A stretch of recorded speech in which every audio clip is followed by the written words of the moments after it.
Hello everyone, welcome back. आज की इस वीडियो में हम बात करने वाले हैं दो टॉपिक पर। फर्स्ट टॉपिक होगा एंड मोमेंट पे वो ऐसे कौन से टॉपिक हैं जो आपको आपके 5 फैक्ट में से आज ज़रूर देख लेने चाहिए। रीज़न बड़ा क्लियर है, दोपहर 2 बजे आपका पेपर है, तो इस मोमेंट पे वो कौन से ऐसे टॉपिक हैं जो आपको एक बार गो थ्रू ज़रूर कर लेना चाहिए। At the end point number 2 जिस पर हम ज़्यादा फोर्स करेंगे वो ये कि बिजनेस लॉ में आज के पेपर में जब आप मॉक टेस्ट दे रहे होंगे तो ये मुझे अच्छे से पता है आप सारे फैमिली ने कमाल की मेहनत की। बिकॉज कल मैं आप सबके कमेंट्स को मॉनिटर कर रहा था। आप सबको पता होगा बहुत सारे बच्चे ऐसे रहे जिन्होंने इन अ सिंगल डे 23 लेक्चर्स तक में अपनी प्रेजेंट लगाई है।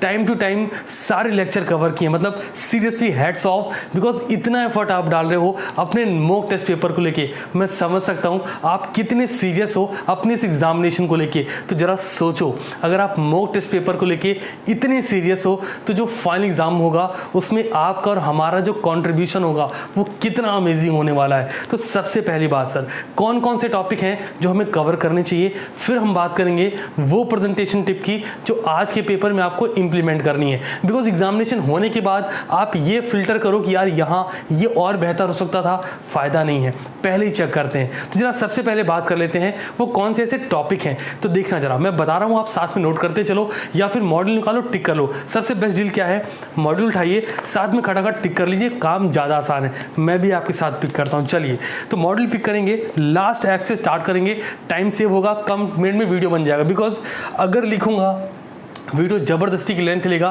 फ़ायदा कोई नहीं, चीज़ें वही हैं। तो मॉडल पिक करो, फटाफट ओपन करो कंपनीज एक्ट। कंपनी एक्ट में 2 topic, doctrine of indoor management and doctrine of constructive notice, जिसकी मैंने अलग से आप लोग को ऑलरेडी प्लेलिस्ट बना के दी थी। जो प्लेलिस्ट सिर्फ आज दोपहर 2 बजे तक ही एक्टिव रहेगी, फिर उसको भी डिसकंटिन्यू करेंगे। तो डॉक्ट्राइन ऑफ इंडोर मैनेजमेंट सबसे लास्ट टॉपिक है। उसी के ठीक ऊपर doctrine of constructive ultra vires, yes ultra vires करिए, कंस्ट्रक्टिव नोटिस रहने दीजिए।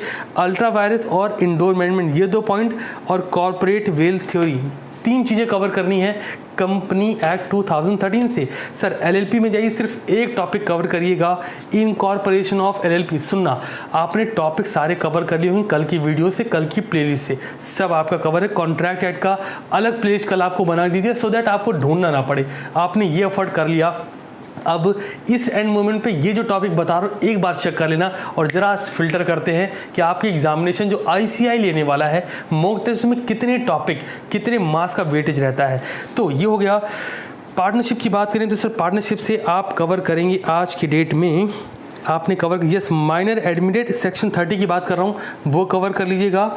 और साथ के साथ आप कवर कर सकते हैं okay true test of partnership, yes 2 topic. Partnership बहुत बड़ा टॉपिक है, ये 2 टॉपिक कवर करिएगा। एक पॉइंट और है आपका, वो बता देता हूँ आपको, सर दिख नहीं रहा, आप वहाँ पे नोट कर लो। यस, ये है सेक्शन नंबर 17 में, rights and duties of partner, ठीक है, ये कवर करिएगा।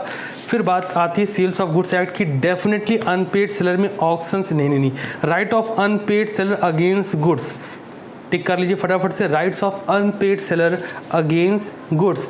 और उसी के ठीक ऊपर देखिए performance of contract of sale, section 31 से 44 पढ़ा हुआ है ना, ये कर लो। इसके बाद when condition to be treated as warranty, section 13, ये कर लीजिए सर, कंडीशन वारंटी वाले टॉपिक से। फिर उसके ऊपर जाएंगे और एक टॉपिक, सिर्फ एक टॉपिक करेंगे यहाँ पे आप लोग, okay, sale and agreement to sell में डिफरेंसेस, ठीक है। मैं इस तरीके से सर्कल बना ले रहा हूँ सो दैट आपका एग्जामिनेशन, जब मैं आपको पेपर टेलीग्राम पे भी दे दूंगा तो एक बार हम चेक कर पाएँ क्या मैचिंग हुई। क्वाजी कॉन्ट्रैक्ट ज़रूर कर लीजिएगा। Anticipatory breach of contract and actual breach of contract, contract act पर चल रहे हैं, ये कर लीजिएगा। इसके बाद ओके, इसके बाद आप आ जाइए other essential element of a valid contract में, यूनिट नंबर 3 में कैपेसिटी टू कॉन्ट्रैक्ट वाले पॉइंट पर। फिर कंसिडरेशन में लीगल रूल्स रिगार्डिंग कंसिडरेशन। फिर सबसे पहले चैप्टर में जाएंगे communication of offer and acceptance, ठीक है जी। इतने टॉपिक आज आपने कवर कर लेने हैं। अब जरा बात करते हैं मेजर पार्ट की, प्रेजेंटेशन की। देखो जैसे वेजिंग एग्रीमेंट हो गया, कंडीशन एंड वारंटी हो गया, है ना, सक्सेशन एंड ये जो पॉइंट्स हैं जिनके वीडियो मैंने ऑलरेडी आपको बना के दिए हैं, वो आपने सब कल कवर किए हैं, तो वो तो रखना है। बट एग्जामिनेशन में लाइक पेपर आज लिखने से पहले सेंटर तो जा नहीं रहे हो, घर पे बैठ के लिखना अपने कंफर्ट जोन में। एक बात ध्यान रखो, पेपर एक सिटिंग में होना चाहिए। ये नहीं कि लॉ अभी बिजनेस लॉ भी कर लेते हैं, BCR बाद में कर लेंगे। BCR से याद आया, बिजनेस करस्पॉन्डेंट रिपोर्टिंग से याद आया, कल रात में टेलीग्राम पे मैंने आपको एक पेपर की स्ट्रेटजी दी थी जो BCR की थी। कितने लोगों ने देखा जरा मुझे कमेंट बताना। हाँ, मेजॉरिटी ने देखा, आपके प्रेजेंट लगे थे, फिर भी कुछ बच्चे रह गए। उनसे कहना चाहूँगा एक बार जाके चेक कर लेना, बिकॉज BCR में अगर वो स्ट्रेटजी आपके लिए वर्क कर गई तो आज का पेपर मज़ेदार होने वाला है। तो जरा देखते हैं प्रेजेंटेशन से रिलेटेड बात जो आज आपको पेपर के वक्त ध्यान देनी है। यहाँ आपका 2 से 3 मिनट लूंगा और आपको ये टॉपिक भी जल्दी से बता दूंगा। देखिए सर, टाइप्स ऑफ क्वेश्चंस आपको पता है, डायरेक्ट क्वेश्चन, डिफरेंस बिटवीन और केस स्टडी या application based question. Direct question रहा तो मीनिंग, डेफिनेशन, फीचर्स में जाना है।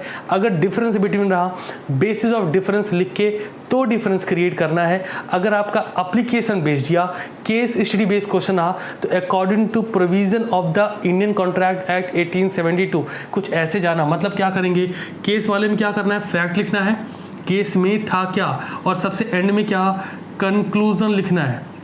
और अगर ये एप्लीकेशन बेस्ड क्वेश्चन बन गया, सर इसका मतलब क्या है, पहले भी बता चुका हूँ, एप्लीकेशन बेस्ड क्वेश्चन किसी एक पर्टिकुलर केस स्टडी पर बेस्ड होगा। जैसे चिन्नई वर्सेस रमैया अगर केस बना तो कोई एक गार्जियन होगा, वो अपनी बेटी को कुछ प्रोवाइड करेगा, बेटी से कुछ और वो एक्सेप्ट करेगा कि ये उसको चीज़ें प्रोवाइड करेगी फर्दर उसके ना रहने के बावजूद। या फिर अगर हस्बैंड वाइफ का केस है जहाँ पर कोई लीगल एग्रीमेंट, कॉमर्शियल एग्रीमेंट नहीं हुआ तो बल्फर वर्सेस बल्फर 1919 का केस बनेगा। समझ आ रहा है। तो लालमन शुक्ला वर्सेस गौरी दत्त अगर कोई स्पोक पर्सन हुआ, लाइक मेजर पर्सन हुआ, उसका कोई नौकर हुआ, उसके बीच केस हुआ तो Lalman Shukla versus Gauri Dutt. Salomon versus Salomon company अगर कोई केस बना तो केस का फैक्ट क्या, वो केस स्टडी बनी तब तो आपको पता है कैसे लिखना है। एप्लीकेशन बेस्ड मतलब उस केस स्टडी पर बेस्ड क्वेश्चन बन गया तो फैक्ट लिखना, और ये ध्यान जरूर रखना क्वेश्चन को रिलेट जरूर कर देना। ठीक है, क्वेश्चन से रिलेशन निकालना कि क्वेश्चन में क्या क्या चीज, एट द एंड कंक्लूजन लिखना बिल्कुल नहीं भूलना। डायरेक्ट क्वेश्चन लिख रहे हैं, क्वेश्चन की नीड देख लीजिएगा एक बार, क्वेश्चन की नीड क्या है, मीनिंग। अच्छा एक बात और, कोई भी आंसर लिखते वक्त आपका सबसे ज़्यादा फोकस उसके वेटेज पर रहेगा। कितने मार्क्स का क्वेश्चन है, 2 नंबर का क्वेश्चन है, कॉन्ट्रैक्ट एंड इट्स टाइप्स आपको बहुत अच्छे से आता है। 2 नंबर में 2 पेज भर दिया, क्या कर लोगे उसमें, 2 नंबर में 2 ही मार्क्स तो मिलेंगे यार। तो कॉन्ट्रैक्ट सिंपल सा डिफाइन करो, टाइप्स को एक्सप्लेन करने की कतई ज़रूरत नहीं है, सिर्फ पॉइंट्स नोट कर दो, आगे बढ़ जाओ। बट वही क्वेश्चन 5 नंबर में शिफ्ट हो जाए, अब टाइप्स को एक्सप्लेन करो। एक बात, अब इसके बाद मीनिंग आप लिख रहे, कोशिश करिएगा आप बिजनेस लॉ में किसी भी एक्ट में आंसर लिख रहे हैं, अगर वो आंसर 5 मार्क्स के लिए है, इस बात को ध्यान से सुन लो, तो जो भी पॉइंट्स आप लिख रहे हैं वहाँ पे एग्जाम्पल कोड करना ना भूलें। एग्जाम्पल में एक बात का ध्यान रखेंगे, जो एग्रीमेंट ले रहे हो आप वो किस नेचर का होना चाहिए, सर कॉमर्शियल नेचर का होना चाहिए। बात क्लियर है ना, ये ध्यान रखेंगे। अगर वो वैलिड दिखा रहा है तो अगर वहाँ पे कुछ और चीज़ें हैं तो वहाँ पे, जैसे बर्फल वर्सेस बल्फर केस कब लेते हो, जब वैलिड एग्रीमेंट नहीं होता तब लेते हो, जब कॉमर्शियल नेचर का एग्रीमेंट नहीं होता। तो जो भी आंसर लिखेंगे 5 मार्क्स या अबव, 6 मार्क्स में भी आ रहा है तो जो कंटेंट आप लिख रहे हो उसमें एग्जाम्पल कोड करो, फिर से कंटेंट लिख रहे हो फिर से एग्जाम्पल कोड करो। समझ आ रहा है, इस तरीके से पॉइंट लिखना। एक बात ध्यान रखेंगे, डिफरेंस 4 मार्क्स का है तो कम से कम 5 पॉइंट, 5 मार्क्स का है तो 6 पॉइंट, मतलब जितने मार्क्स का डिफरेंस है उससे 1 पॉइंट ज़्यादा ज़रूर लिख देना। और सबसे ज़्यादा इंपॉर्टेंट पॉइंट, ब्लैक पेन से ही पेपर लिखना, जो की पॉइंट्स होंगे उनको अंडरलाइन ज़रूर करना। और हाँ, सेक्शन लिखना, प्रोविज़न लिखिएगा, इसमें कंजूसी नहीं, अंडरलाइन करना है की एक्सपेक्ट को, ज़्यादा नहीं, की एक्सपेक्ट को, जो पॉइंट्स, जो वर्ड आपके उस पूरे पैराग्राफ को डिफाइन करे उसको अंडरलाइन करना। सर साथ के साथ ये सब तो आप कर ही रहे हो, it should be very clear कि जो कंटेंट है आपका, आंसर है, उसमें आप जितना ज़्यादा हो सके लॉ का वर्ड यूज़ करो। लाइन क्लियर है। अगर आपको लिखना है परमिशन तो परमिशन मत लिखो, एसेंट लिखो। अगर आपको लिखना है प्राइस पेड तो प्राइस पेड मत लिखो, कंसिडरेशन लिखो। अगर आपको लिखना है कि no one can give what he does not have तो उसके प्लेस पे नेम ऑफ दैट को नॉन हैबिट लिखो। अगर आपने लिखना है let the buyer beware, हाँ टॉपिक तैयार कर लेना, कैविट इम्पिटर। अगर आपने लिखना है let the buyer beware तो मत लिखो, कैविट इम्पिटर लिखो। लॉ के वर्ड, सेक्शन, प्रोविजन। अगर कोई केस स्टडी रिफर हो सकती है कि 5 नंबर का क्वेश्चन है उसको आपने पूरा लिखा और आपको लगता है कि यहाँ पर ये केस लॉ रिफर कर सकते हैं तो वो केस लॉ भी लिखे दो। एंड आई होप कि आज का पेपर भी अकाउंट के तरीके से आप लोग बहुत कमाल करने वाले हो। Wish you all the very best. और हाँ, पेपर हो जाने के बाद इस वीडियो से वापस से आके मुझे एक बार फीडबैक जरूर दे देना कि आप लोगों ने अपने आंसर कितने बेहतर तरीके से लिखे। मिलता हूँ बहुत जल्द नेक्स्ट क्लास में और तब तक के लिए शानदार रहिए और पढ़ते रहिए।